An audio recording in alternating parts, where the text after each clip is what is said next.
The Four Absolutes of the Oxford Group. Absolute Love, Part 8. The final episode for Absolute Love. My name is Steve Ben Eiderstein, and welcome to the Narrowing Path, Walking the Spiritual Walk. I am extremely excited to bring the final installment of the Absolute Love chapter to you today. It's been 8 episodes were just pulled out of the Absolute Love principle from the Oxford Group's Four Absolutes, which was absolute honesty, absolute purity, absolute unselfishness, and absolute love. It's been quite the journey to go through. I hope you all have enjoyed it yourselves, and I appreciate everyone's support as we go through it. So, I will be reading from one of the original copies, or first printings of what is the Oxford Group, from 1934, I believe it was. And we will finish up the chapter. It's just about a page of reading, so it's not that much, but it's got a lot of great stuff in it, which we could expect being the end of this very lengthy and in-depth chapter with tons of great information along the way, stuff that was extremely relevant to this current circumstance we find ourselves in the world. So I'm looking forward to it. So we'll do the reading, we'll do the feedback, and then I'm also going to introduce the next book we will be reading, or at least portion of it, at the end. So stay tuned. So here we go. And thank you everybody that subscribes, that follows, that likes, that shares all of the content. I appreciate the support. It's really fantastic. I love to hear that it's getting in front of people and people are enjoying it, or they're asking questions and they're engaging with it, because that's the point of doing this. It's really to share things that I have found extremely beneficial for my life. And hopefully other people can find value in them and incorporate them into their life in such a way that they can change too. So let's go ahead. We'll get into the reading and then start tearing it apart a little bit. So this is the last 2 paragraphs of Absolute Love in What is the Oxford Group, written by a layman with a pen. And we're on page 116 for those who have a book to follow along with. Absolute love is the absolute love of God through Christ. It means not only the giving of our spiritual individuality, all the human best that is in us, but receiving from God the peace of that quality of life He gave to the world when He gave us Jesus Christ, who understood and practiced perfectly absolute love among men. Love is not only doing, but seeing. If we can see men as Christ saw them in His life on earth and sees them now, all things are possible unto us. To be actually and helpfully conscious of other people's existence, of the fact that they are like us, in that they are all separate individuals with urges and failings, strengths, opinions, desires, reasons, likes, and dislikes as we have, and we try to ally our own individuality to theirs, so that neither we nor they could be the weaker or the stronger, but partners in Christ, mutually understanding and forgiving, living together in perfect harmony of human and spiritual brotherhood, is to understand absolute love. Often it is not so much what we give to others, but what we give up for them that makes for harmony and that bond of real understanding from which love springs. God can and does give back to us so much more in return for what we have give up for our fellow men. No man has given up more for humanity than God could repay. Within us all, we have the inexhaustible wealth of God to draw on, a wealth which is a mine within us, the treasures of which become more precious the deeper we go below the material crust of the dark earth. Who is good, except he be made so by loving? Asked St. Augustine. Radiating absolute love to all mankind makes for invulnerability to hurts and misfortunes, and unites us to the Holy Spirit. That is the art of living in perfection. Well, there we go. That is the final page of the chapter. And it's got pretty much every theme we talked about in this chapter. It touched on things we discussed in every single episode of this Absolute Love. It's a great summation of what we've been talking about for the last 7 weeks. And honestly, what we've been talking about with all 4 of the absolutes, right? Because it said in the beginning of Absolute Love that absolute love was the most important one, because from absolute love, the other 3 came, right? So it's no surprise why this one has so much good information in it. So let's get into it. And I love the way it opened. The first line of this paragraph is something that it's clarifying, which is very good. So absolute love is the absolute love of God through Christ, right? So this is why we refer to it sometimes as Christ love or righteous love or Christ-like love, right? This idea, this concept of absolute love. And it's really sharing that, like, this is a love that manifests through us, right? This is something that we are supposed to receive and then practice, right? And then act from a place of absolute love, just as Christ did, just as Jesus Christ did, right? Like, this is something that we're supposed to be bringing with us into the world. We are given the connection through this experience. We're given this experience of absolute love through this connection to the God of our understanding. And through that experience, we're not supposed to just hold on to it for ourselves. We're not supposed to selfishly strangle this feeling and this sensation. We're supposed to bring it to the world. We're supposed to bring it to the people around us. We're supposed to, in every area and every level of community and country and world. It's what we are supposed to act like when we're coming from a place of love. And we're supposed to emulate to the best of our ability this perfect example of absolute love, which was Jesus Christ. And I've talked about this when we're talking about other books. I might have mentioned it along the way when we're talking about the 4 absolutes. But remember, we need to constantly be striving and aiming for an ideal. We need to be looking at something to say, I want to be that way. I want to be like that. I want to achieve that type of behavior, that type of character, that type of positive influence on the people I come across, right? And for a lot of people, the ideal that they strive for is the ideal that they strive for, they have accepted as Jesus Christ. They've accepted it, that they believe that is the most godly way a man could act, a man of flesh could act. And we need to strive to be that way, right? We need to always be aiming for that behavior. We need to always be aiming for a behavior, before a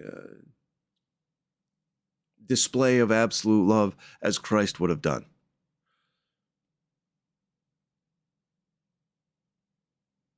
That is the ideal we need to constantly be going for. Not just giving up and saying, I'll work on it next time, right? Like, we're supposed to be aiming at that in everything that we do. So this next line actually kind of expands upon that. It says, it means not only the giving of our spiritual individuality, all the human best that is in us, but the receiving from God the peace of that quality of life he gave to the world when he gave us Jesus Christ, who understood and practiced perfectly absolute love among men. Right? So it's not just the giving through action, right?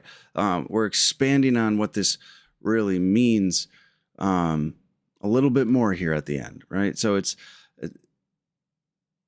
this love that God gives us. It's not just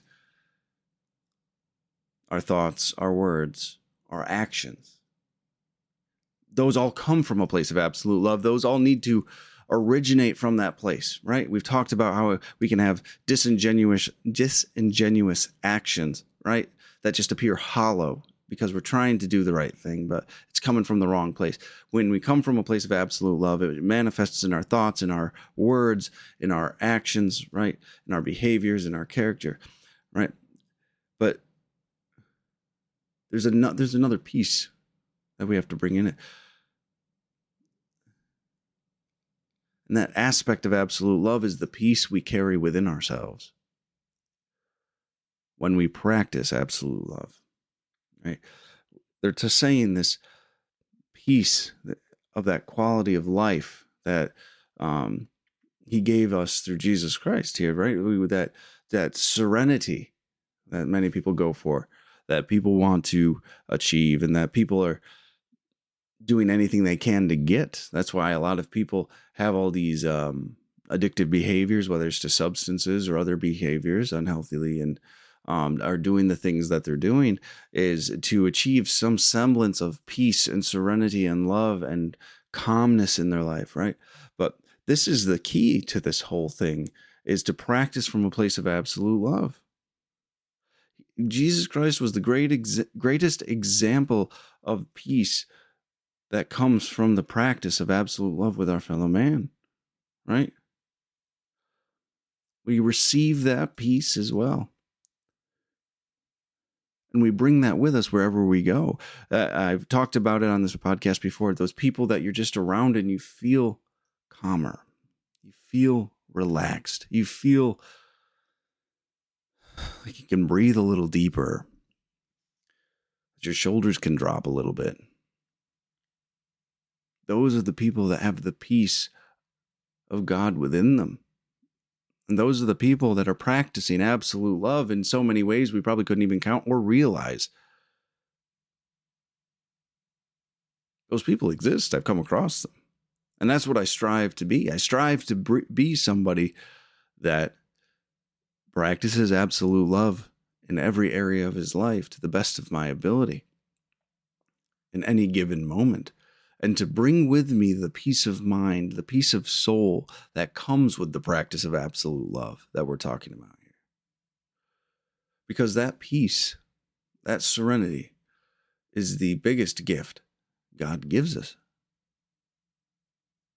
And it comes from practicing this absolute love. It's kind of amazing when you think about it, because there's so many people that are scrambling to get that peace. They look at people and they say, that's how I want to feel. We use chemicals to try to make us feel that way. We use distractions to make us feel that way, right?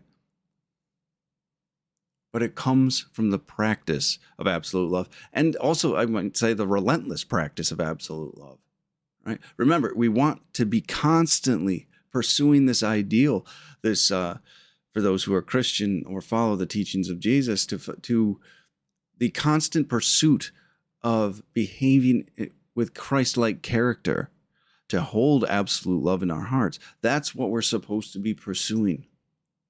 And we know that when we're pursuing it and we're doing well at it, because there's a peace that comes along with it. And this doesn't mean we have to be perfect either. I want to highlight that as well. There's a lot of us that are perfectionists that say, if I can't do it perfectly, why even try? And I understand that. I've been like that before. But this is a case of progress, not perfection, right? And just because you can't be perfect, though, does not mean you shouldn't try. You should try in every moment of every day to practice a absolute love for your fellow man in every capacity and every action, thought, word, interaction, right? And you won't do it perfectly. I don't do it perfectly, but I try to learn every single time I practice it. And also, we have to be careful when we're practicing this absolute love and trying to embody this, that when we don't do it right, we don't get to slip into self-pity either. Right. So self-pity is not acceptable when we fail to meet our standard of absolute love.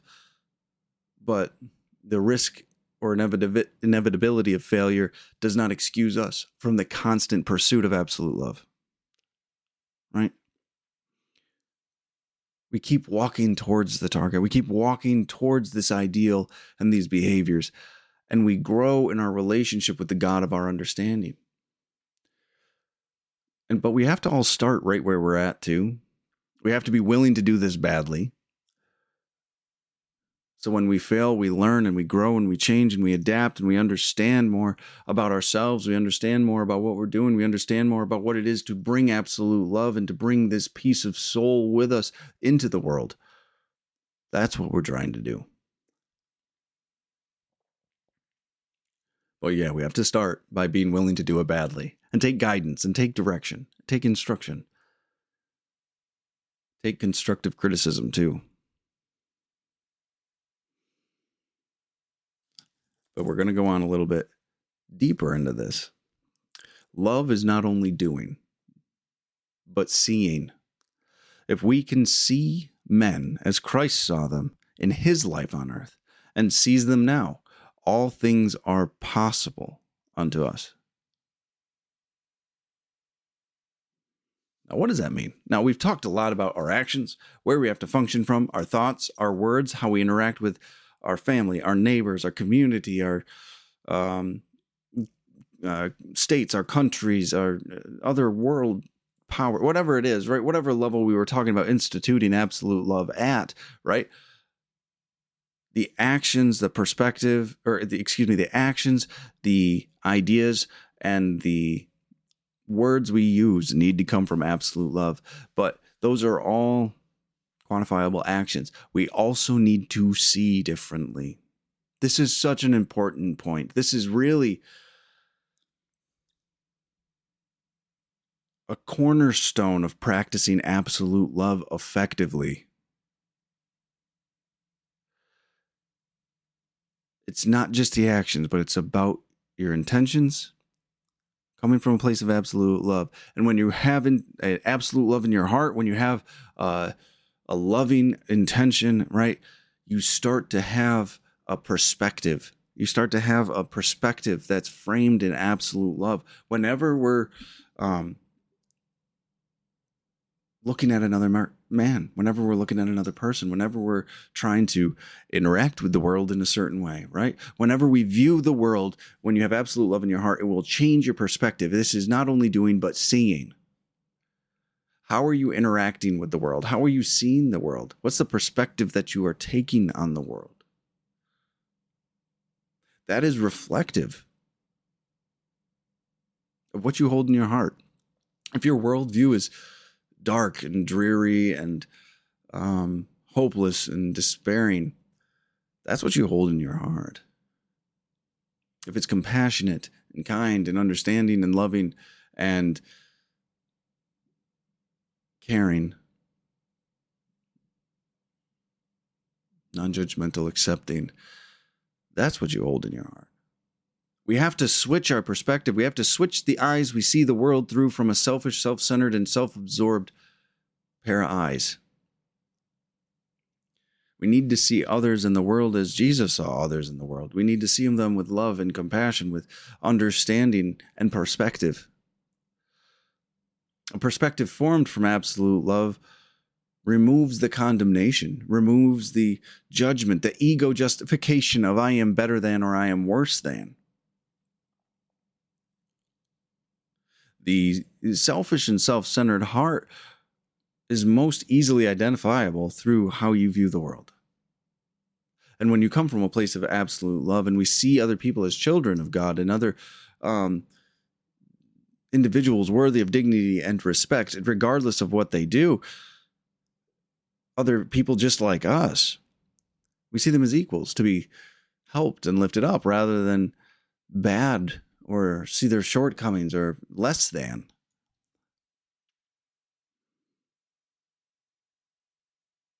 We need not damn anybody. It's not our job. We're here to practice love and bring that into this world in a way that's healthy and kind and constructive and building. We're supposed to have compassion for our fellows and seek loving action. We're supposed to see the good in people, not the bad. We're supposed to see the God in others, that divine spark that we've all been graced with.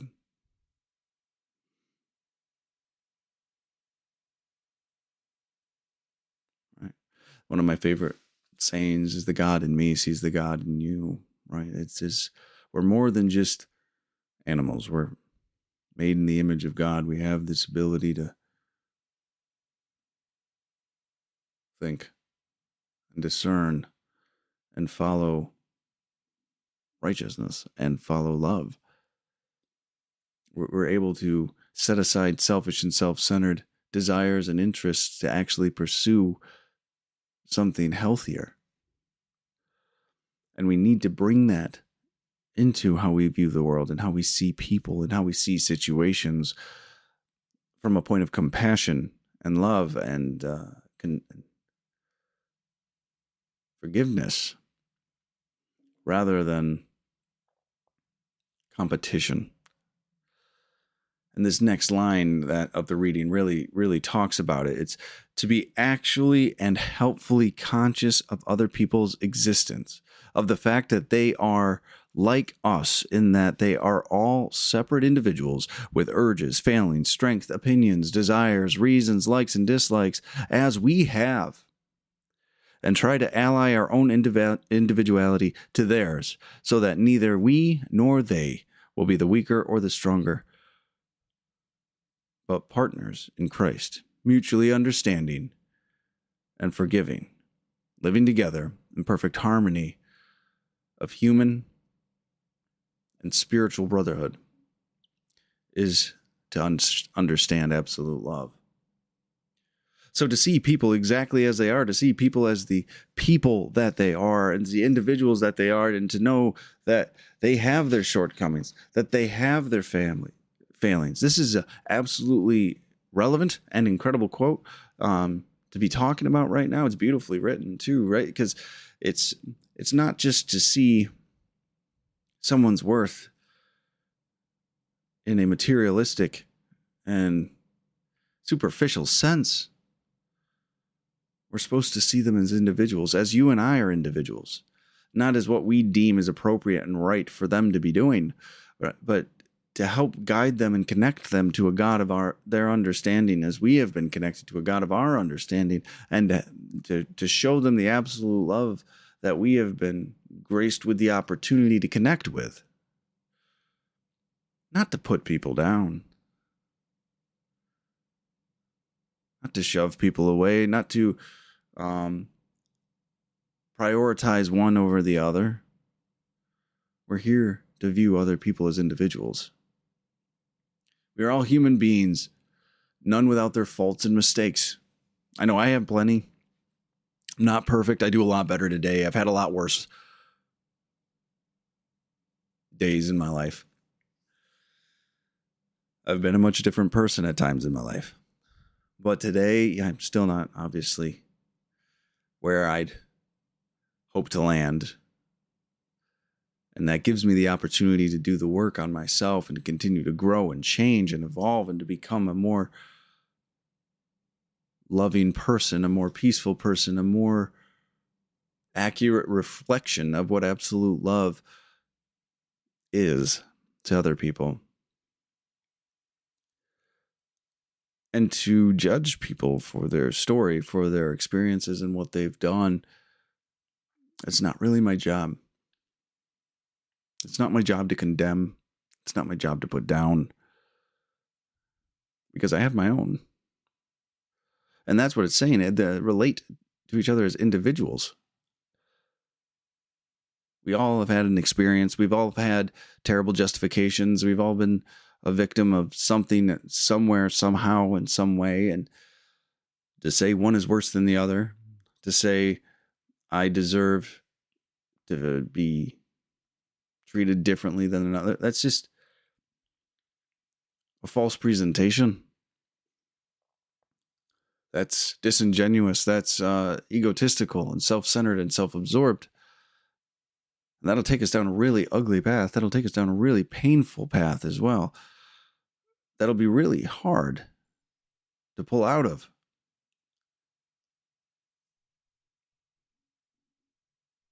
To see everybody on the same level plane as children of God, right? To see everybody as equals.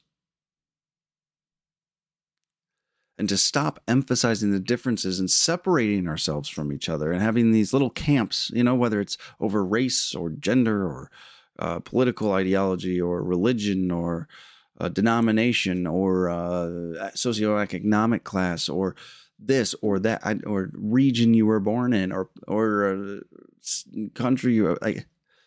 We've decided to use so many labels as reasons to divide when we're supposed to be maybe acknowledging the differences but not prioritizing by them. We shouldn't be emphasizing them.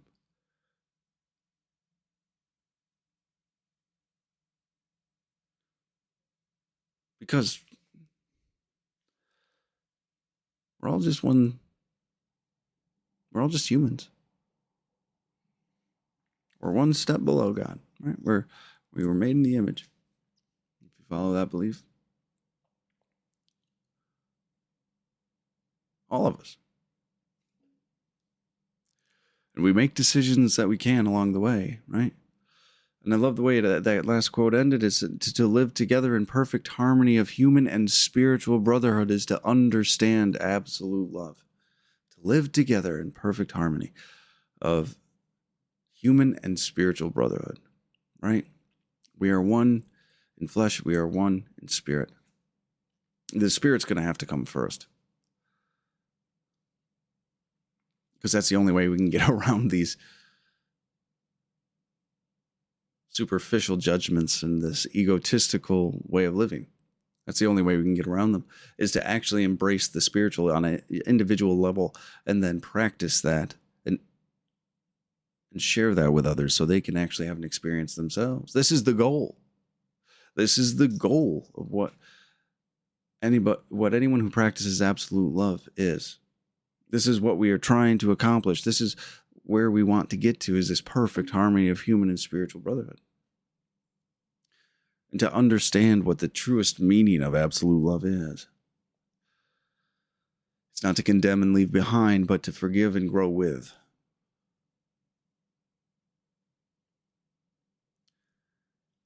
Sometimes we lose that along the way. I know sometimes I have. I know I probably won't do things perfectly going forward either. But it gives us a foundation to grow on. It gives us a foundation it gives us an ideal to aim at. Because anything that divides us should be something we let go of.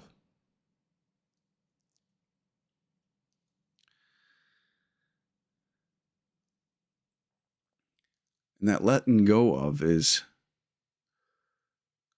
where the hard part is, isn't it? Letting go of our judgment, letting go of our condemnation, letting go of all of these old ideas that separate me from you, that make me feel better or worse than you. Letting go of all of those old ideas is difficult. And it requires sacrifice, and we talk about that in the next sentence, right? That's why I love this reading. It's often it is not so much that we give to others, but that we give up for them, that makes for harmony and that bond of real understanding from which love springs. This is just an amazing point. It's an incredible principle as well. And it's not just giving. It's not giving from our excess, though that's not necessarily a terrible thing. It can be a great thing that you can do. But it's not going to truly show love in the way that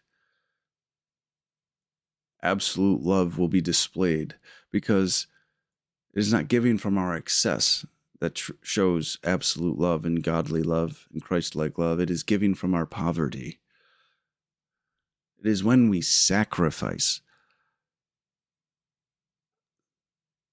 something we hold dear to ourselves, something that is inconvenient, something that is difficult to let go of. That is where we find the essence of absolute love. That is where we find that place from which love springs. They phrased it in the book, which is a beautiful way to show it, right? Because those things we cling to are the things that actually block us from God. And those are the things we need to let go of. And those things that are difficult for us to let go of, that are not convenient, that are not comfortable to let go of. That's what we need to take a look at. That's where we need to take an honest appraisal of things. That's where I need to do. It is intentionally choosing to do the right thing regardless of its impact on ourselves. That is the wellspring of absolute love. That is the source of true freedom and giving.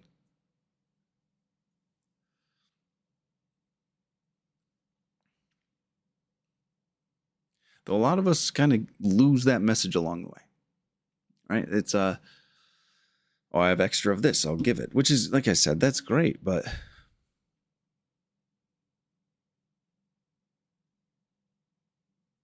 it's the things you don't think you can give up that you're going to find the most growth in. Anyone can just give up what they don't truly care about. And though it might be beneficial, absolute love comes from the truest sense of sacrifice. And then we get a little bit worried, like, what's going to happen when we practice absolute love? And they actually give us a little bit of direction on that, a little bit of awareness on that, a little bit of understanding that we'll dig into here. It says, God can and does give back to us so much more in return for what we give up for our fellow man. No man has given up more for humanity than God could repay. Within us all, we have the inexhaustible wealth of God to draw on. A wealth which is a mine within us, the treasures of which become more precious the deeper we go below the material crust of the dark earth. Isn't that amazing? What a beautiful, beautiful quote. And it's so accurate, right? When we actually sacrifice from a place of absolute love, we will be given more than we can absolutely imagine. When we let go of the things we've clung to and blocked ourselves off from the light of the Spirit and kept God out of for so long, the blessings are unexpected almost, and the blessings are almost beyond comprehension. And there's no limit to them either, too. That's the beautiful thing about that, is we don't know the depth of it. We don't know how deep it goes. We don't know where it can lead us. We don't know what we're going to find. We don't even know what we're missing in our spirit. We don't even know what we need to uncover in our spirit, right? And this idea of sacrificing for out of a sense of absolute love for our fellow man is where we actually can find that. It's within us already, is what they're saying. It's a mine within us. It's already there and gives so much more than just material possessions. A lot of us are like, well, if I give this away, am I going to get it back? And, what about this? And what about that? And though we live in a material world with that's superficial in many ways, and I understand there's concerns there, but the things we get back, the worldly things we sacrifice, when they're sacrificed for the right reasons, when we let go of them for the right reasons, the closer we are to God and there becomes less between us and that God of our understanding. And we start to realize that none of the material really matters. We start to realize that the more we let go of, the more peace we have, the more absolute love we can practice, the more faith we can function on. because our perspective is completely changed. And like I said, it's been my experience that I didn't even know what I needed until I started practicing this principle and sacrificing my time, sacrificing money, sacrificing things that I never thought I'd let go of. And this includes drugs and alcohol. This includes smoking. This includes a career. This includes money. There's so much that I've had to let go of, and the peace of mind and the joy and the happiness and the contentment and the fulfillment in life that I found on the other side of it just absolutely amazed me. I didn't know that these things were possible for me to get. And I didn't do them to get I didn't sacrifice those things to get those things either. Those were just side effects of living this way, right? And people will go to pretty extreme measures sometimes. You'll see people take vows of poverty. Those with money problems, those with a unhealthy attachment to money will take a vow of poverty. And I think I think Tolstoy did that. Because they realize that has no bearing on what is the true meaning and fulfillment in life. They're willing to let those things go so that they may actually have a full relationship with the God of their understanding. And to be able to bring that relationship and into their lives and practice it with other people. And live well and live right and live a Christ-like life to the best of your ability, to our ability, to their ability. But I also want to do a word of caution here. But don't sacrifice only to pursue or to personally gain from God, right? This mine of blessings that resides within us is not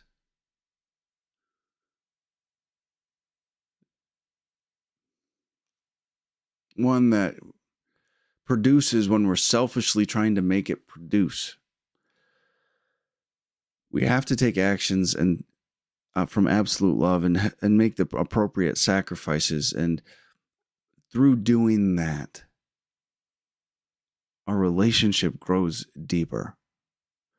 Through practicing absolute love with our fellow man, our relationships grow and develop with the God of our understanding.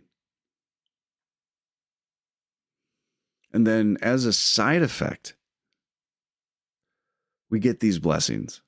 We get no guarantee what the blessings are going to be. We get no guarantee when the blessings are going to show up. We get no guarantee of anything when we sacrifice from a place of absolute love.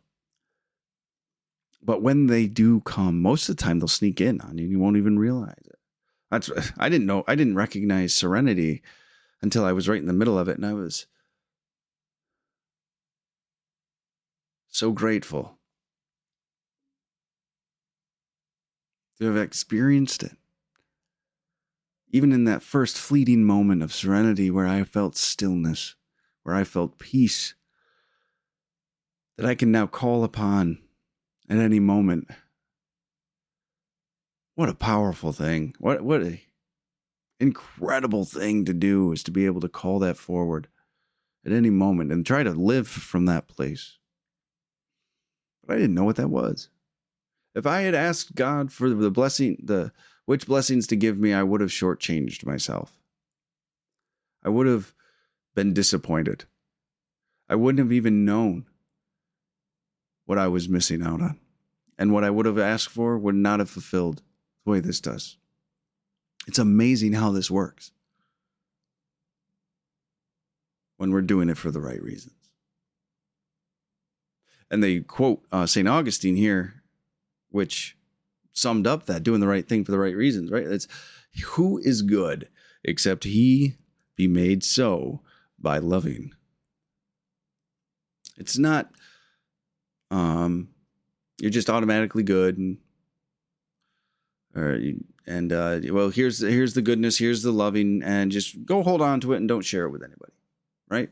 That relationship with absolute love deepens and grows, and it becomes more fruitful the more we practice it. The intention is to be giving it to others. The intention is to be able to help our fellow man and to be able to help grow and connect with and build this beautiful world with. And when we practice absolute love, we grow in absolute love. We have more within us to give. We're willing to sacrifice what needs to be done to practice these actions and these behaviors of absolute love in our life to bring absolute love into this world, right? It's such an incredible quote. It's so short and simple, but it has everything is in that quote, right? What is good except he that be made so by loving, right? Forgiveness comes when you practice forgiveness. Kindness comes when you practice kindness. Love comes when you practice love. Goodness comes when you practice good. Right? Everyone wants to worry about building their self-esteem and building their self-respect. Well, act in a way that's respectable and esteemable. If you are acting in a way that you believe is wrong, no matter how long you stare in the mirror, no matter how many affirmations you give yourself, you will not believe them. I'm sorry to disappoint you. You have to begin to act differently. You need to begin to act in a way that is respectful, that you can respect yourself because of. You have to have ideals and you have to have principle you need to function from. Who is good except he be made so by loving? Remember that. And then the last, I think maybe two sentences is what a beautiful summation.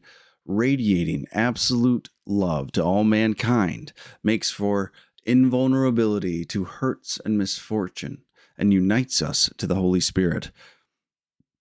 That is the art of living in perfection. How incredible of a way to end this chapter. And there's a really big a promise right there. Radiating absolute love. So when we connect with God, we bring that into ourselves and we practice absolute love with our fellow man and bring it into this world in every way and capacity absolutely possible, right? We become invulnerable to hurts and all its misfortunes. Wow, well, that's a pretty powerful statement there. That's a promise too. It doesn't say you can become, you might become. It says if you practice absolute love, you will become invulnerable to the hurts and misfortunes of this world, and you will be united to the Holy Spirit, right? You will become peace. You will become serene, and you will bring that into the world when you have this right perspective, when you have this understanding of absolute love and its application in the world and the lens you view this world through, right? This lets you see the world's attacks as what they are. And you don't need to take it personally anymore. You allow the world to just be exactly what the world is. And it's not your responsibility to change the world to what you think is right. You cannot fix the world because you know how to fix the world. You practice absolute love and you bring God's love into this world, and through that, the world becomes fixed. Our responsibility is to practice absolute love on a daily basis, moment by moment, in every capacity, every thought, word, and deed. We are to practice absolute love, and through that, God will work miracles. And through that peace and that serenity that you will have, the world does not bother anymore. We stop becoming so reactive to this world because we hold within us the truth. We hold within us what is right and good. And this world can't convince us otherwise. It can't convince me otherwise anymore. I know I make mistakes, but who I am today, I have a belief in. And I have a belief in that because I've had an experience with a God of my understanding that brought love and kindness into my heart. And I know that's what I'm supposed to bring into this world. And if the world doesn't like it, if the world wants to be critical of it, if the world wants to reject it, that is not my problem. And I do not take it personally anymore. So, what a promise, what a chapter, what a great experience. I didn't realize the Four Absolutes would turn into such a unit for this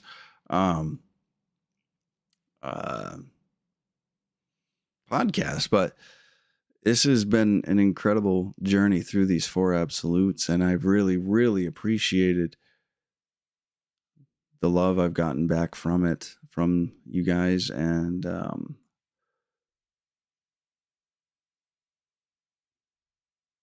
just the ability to share this with y'all.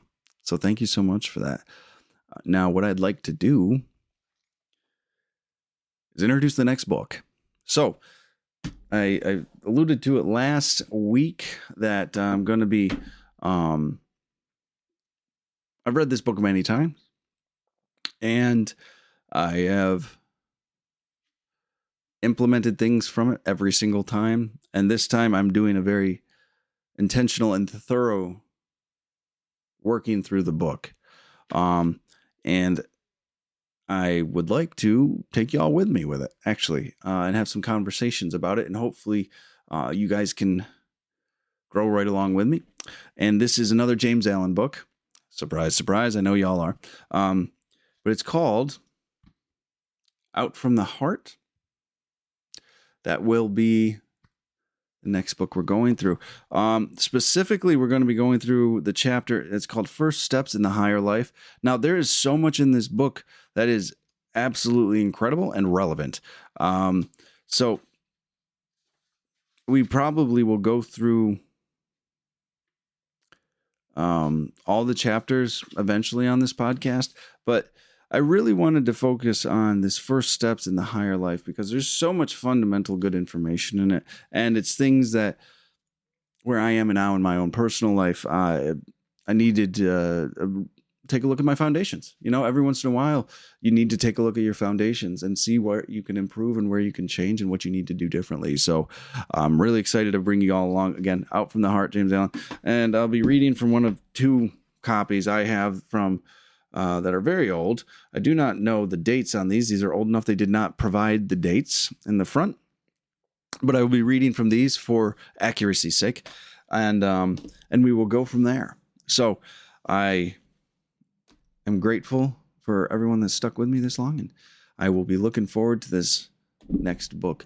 There might be some time between this episode going up and then this next book starting, just because of some events going on in the next 2 weeks. But we should be. It should be going up. We should be getting started shortly with this book. So maybe a week, maybe 2 weeks, but definitely by the end of February, you'll be getting another episode from me. Or maybe I'll find the time to actually put it in next week and keep this thing going. But if I don't, please take care. And I'm excited to see you next time. So until next time, thanks.